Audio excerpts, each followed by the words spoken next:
concentration, exemple 1. Je veux préparer 250 ml de boisson énergisante à 80 g par litre. Quelle quantité de poudre ai-je de besoin? Bon, comme on a appris, premièrement, j'écris la formule.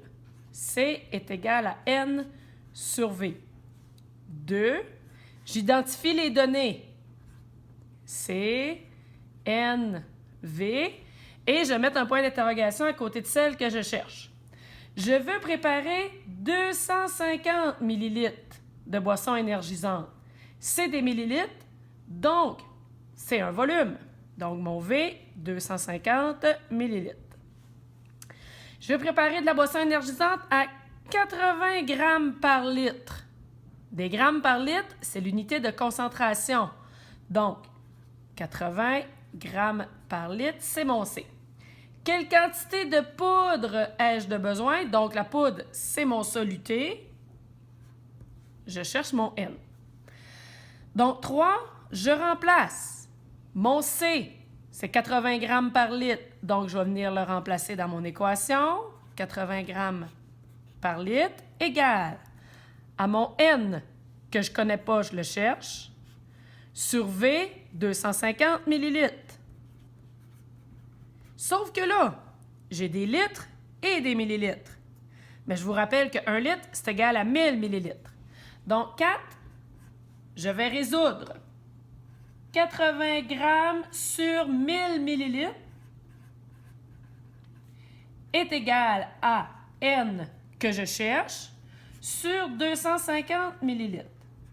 Ça ici, qu'est-ce que ça veut dire? C'est que si je fabrique 1000 millilitres de boisson énergisante, ou 1 litre, je vais mettre 80 g de poudre. Mais si j'en fabrique juste 250, quelle quantité de poudre je vais faire? C'est des fractions équivalentes. C'est proportionnel, donc je vais faire une règle de 3, comme vous dites. Donc, 80 fois 250 divisé par 1000.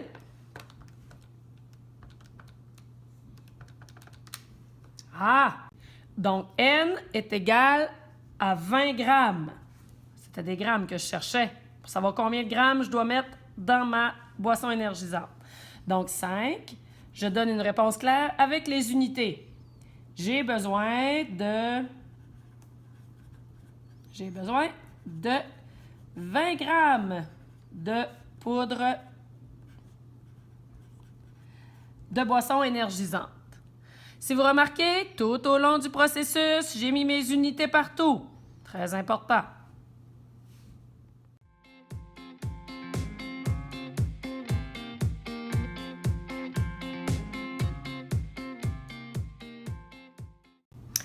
Donc, problème numéro 2. Pete veut se préparer de la boisson énergisante à 80 g par litre en utilisant 12 g de poudre. Quel volume de boisson obtiendra-t-il? Donc ici, je vais le faire un peu différemment. On nous dit qu'on veut préparer de la boisson à 80 g par litre. Gramme par litre, c'est une unité de concentration, donc ça va être notre C. On dit qu'il va utiliser 12 g de poudre. La poudre, c'est notre soluté, donc le 12 g, c'est le N. Et finalement, la question est assez claire. Quel volume de boisson obtiendra-t-il? Donc, mon V, c'est ce que je cherche. Donc, j'écris la formule. C est égal à N sur V. 2. J'identifie mes données et celles que je cherche. Là, ça va être facile, je les ai déjà identifiées ici. Donc, C, 80 g par litre. N, 12 g. V, c'est ce que je cherche. Étape 3, remplace. C, 80 g par litre, je viens de l'écrire dans mon équation. 80 g par litre est égal à N, 12 g, sur V que je cherche. Étape 4, je dois résoudre. Là, ici, vous pouvez laisser en litres, si vous voulez, parce qu'on a des grammes en haut, on aura des litres en bas. Si vous voulez transformer en millilitres, c'est pas un problème. Moi, c'est ce que je vais faire. 80 g est égal sur 1000 millilitres est égal à 12 g sur V que je cherche. Il me reste à faire ma proportion, c'est des égalités. Donc, si je prends 80 grammes, je fabrique millilitres. Si je prends 12 grammes, combien de millilitres je vais avoir comme solution? Donc, je peux faire ma règle de 3. 12 fois 1000 divisé par 80. Ça donne 150. Donc, 5. 5, j'obtiens, ou Pete obtient, 150 millilitres de solution. Là, ici, normalement, j'aurais dû écrire V est égal à 150 millilitres.